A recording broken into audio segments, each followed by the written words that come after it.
Kung kayo ay nagkakaroon ng competition mga kapiksi, it's going to be a very peaceful one. Parang hindi siya harsh na competition. Parang ano siya, friendly competition mga kapiksi. And itong competition na to, it will bring out the best in you. Lalo na kung, let's say for example, sa trabaho, parang meron kang kakompetensya, pataasan kayo ng stats, ng performance, ganyan.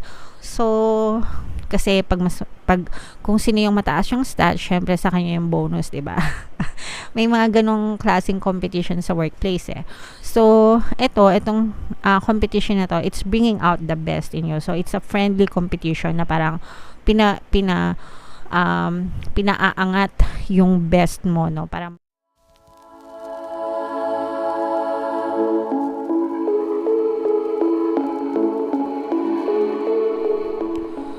hello guys, hello Leo. Welcome back to Pinoy Pixie Tarot. Ang pamagat ng ating episode for tonight is Money Money Come to Me. Ito yung ating money reading guys, Leo for September. Para sa Leo, Sun, Moon, Rising, Sign, and Venus. Shuffle ko yung cards, hanapin ko yung energy ng money at saka yung energy ng Leo.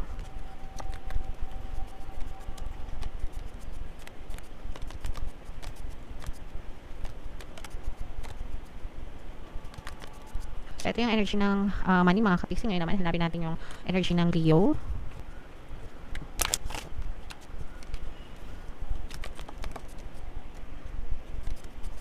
Eto, so Leo kayo in-represent ng Queen of Wands sa ating spread mga kapiksi. Ito yung combination guys ng positive and negative energy. General reading lang. Pwedeng mag-resonate, pwedeng hindi guys. So, meron tayong presence ng air sign, Aquarius, Gemini, Libra. For some of you, you may be dealing with an air sign or maaaring may ganyan kayo. May air element kayo sa inyong natal chart, guys. Yung iba sa inyo, guys, parang feeling ko nagpipingpong. Nag-uurong sulong kayo, no? Parang meron kayong gustong gawin sa pangkabuhayan nyo, pero parang hindi pa kayo ready na magsimula. So, siguro parang kulang pa yung plano nyo or kung kayo man ay nagnenegosyo, parang nararamdaman natin na medyo kulang pa rin yung kapital nyo or salat sa kapital, ganyan. And kung sa trabaho naman mga kapiksi, parang nararamdaman ko na tinitimbang nyo rin kung aalis ba kayo sa trabaho nyo or lilipat ba kayo ng ibang trabaho. So, nandun yung pag-uurong sulong. Yung iba naman sa inyo, parang hindi nyo alam talaga kung ano yung gusto nyo gawin sa buhay nyo. Either gusto nyo ba magnegosyo, or gusto nyo ba magtrabaho, or gusto nyo ba mag-invest, ganyan. Or kung meron naman kayong investment na gustong gawin, parang hindi nyo alam kung itutuloy nyo ba yung investment na yon or magbaback out kayo. Something like that. And parang nag-a-ask pa kayo ng signs. I'm sensing na yung iba sa inyo, parang either nagdadasal kayo or nag-ask kayo ng signs from the universe para mabigay yung sagot nyo. So, merong kalituhan dito, mga kapiksi, no, na nararamdaman tayo, merong kalituhan. Pero, at the end of the day, it's you.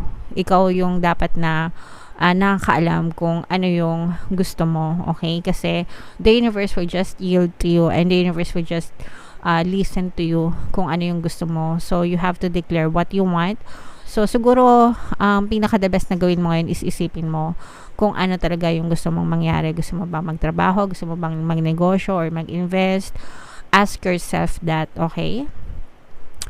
Pwede ka naman magdasal, syempre, no? Para maliwanagan yung isip mo, no? Para ibigay sa'yo or ipakita sa'yo kung ano yung tamang landas na para sa iyo talaga.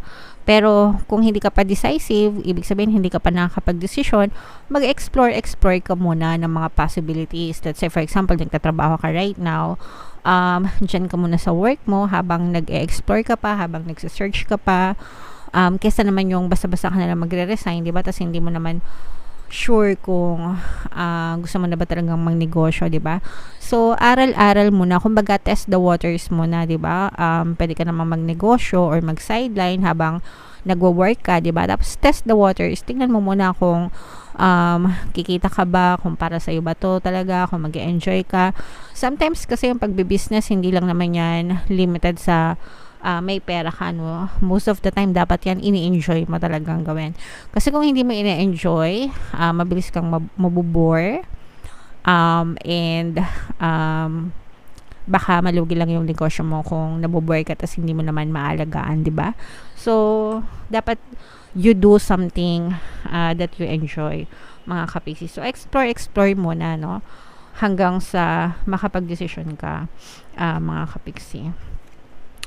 Kung kayo ay nagkakaroon ng competition, mga kapiksi, it's going to be a very peaceful one. Parang hindi siya harsh na competition. Parang ano siya, friendly competition, mga kapiksi. And itong competition na to, it will bring out the best in you. Lalo na kung, let's say for example, sa trabaho, parang meron kang kakompetensya, pataasan kayo ng stats, ng performance, ganyan.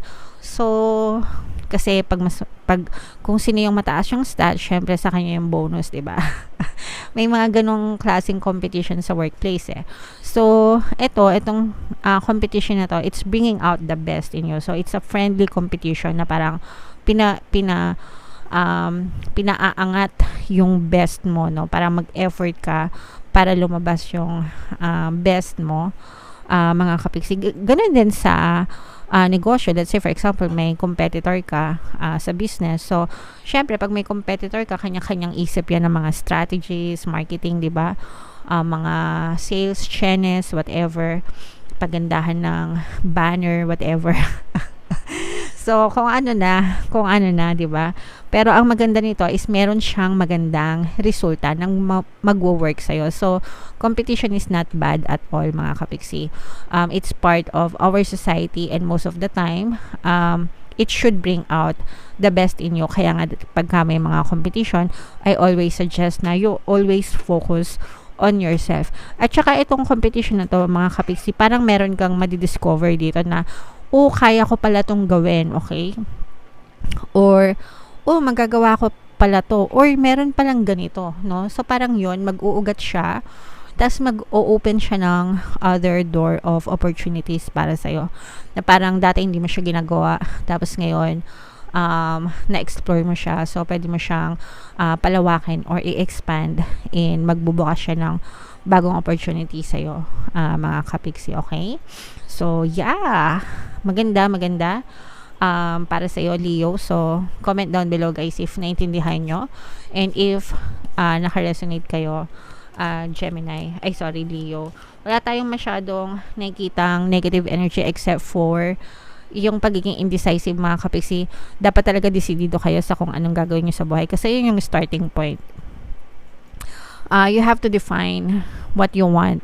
And doon magsisimula yun. Kasi kapag alam nyo yung gusto nyo, nafo-focus nyo yung energy nyo doon and everything else will follow. Okay? Alright. So, comment down below, Leo, if naintindihan nyo yan. Check natin itong mga money manifesting techniques to, mga kapiksi. So, check natin for additional message. Bago natin to bunutin, guys, panoorin nyo muna tong video natin regarding sa ating paano mag-manifest ng abundance video course. Kapiksi, sawa ka na ba sa mga struggles at hirap sa buhay mo? Masipag ka ba at masikap sa buhay ngunit hindi ka pa rin umaasenso? Ilang beses ka na bang nag-attempt magnegosyo at mag-invest pero palagi ka pa rin nalulugi? Sa pagkakataon na ito ay maaaring may subconscious beliefs ka na nagiging balakid sa iyong pag-unlad at pagyaman.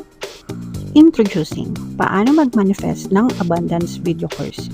Dito ay matututunan mong ma-overcome ang mga balakid mo para tuluyan ka ng umunlad, umasenso, sumagana, maging matagumpay, successful at maswerte sa iyong kabuhayan, pera, trabaho, negosyo, salapi at kaperahan ng bonggang-bongga. Dali, mag-send na ng email sa pinoypixitaro@gmail.com at simulan na ang iyong pagyaman ngayon. Alright, so mag-avail ka na ng course, kapiksi. Sobrang ganda talaga yan, no? Kapag natutunan nyo yan, talagang uunlad at sasagana yung inyong pamumuhay, guys. So mag-send na kayo ng email. So ito yung additional message sa inyo, guys. We have the wealth message. There are people who have money and people who are rich. Okay? So magkaiba yung may pera kaysa dun sa mga taong mayaman. There are people na they look wealthy, di ba?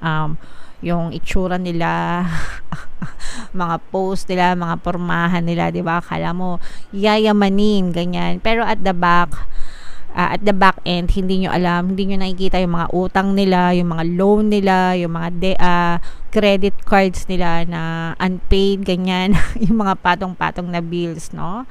And there are people na simple lang yung pamumuhay, but they are rich, no? Ibig sabihin, hindi sila extravagant, ganyan, pero hindi mo alam yung mga bangko nila, ang dami-daming peso sign, ang dami-daming dollar sign, okay? Ibig sabihin, marami silang mga ipon, ganyan, nakatulog sila na mahimbing, nakatulog kasi hindi sila hinahabol ng mga utang, kahit mawalan sila ng trabaho, makakain pa rin sila, okay?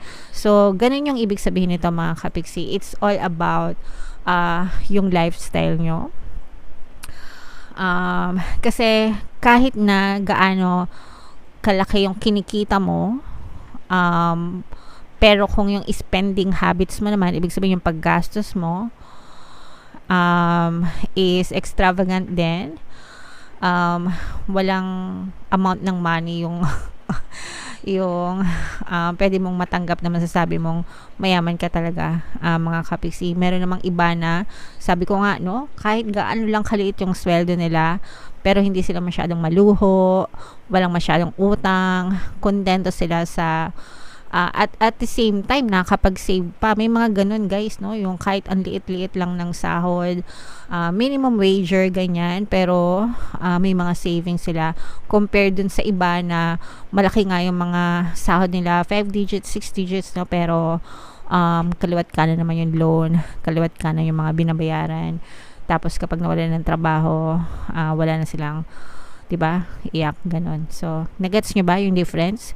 Alright, so sana naintindihan nyo, but it's a lesson para sa inyo. So, check your spending habits, i-check nyo yung lifestyle nyo, mga kapiksi. There's nothing wrong kung gusto nyo magkaroon ng extravagant na pamumuhay. It's your lifestyle. You are free to do whatever you want, but at the same time, i-assess mo rin, diba, para sa iyo din, mga kapiksi, para makapag-ipon ka rin or makahinga ka rin ng maluwag-luwag, guys. Alright? Okay. So, comment down below, mga kapiksi, if naka-resonate kayo dyan sa message na yan. Ito yung ating full moon reading, guys. Kung hindi nyo pa napapanood, panoorin nyo na. And ito naman yung ating success stories ng paano mag-manifest ng abundance video course.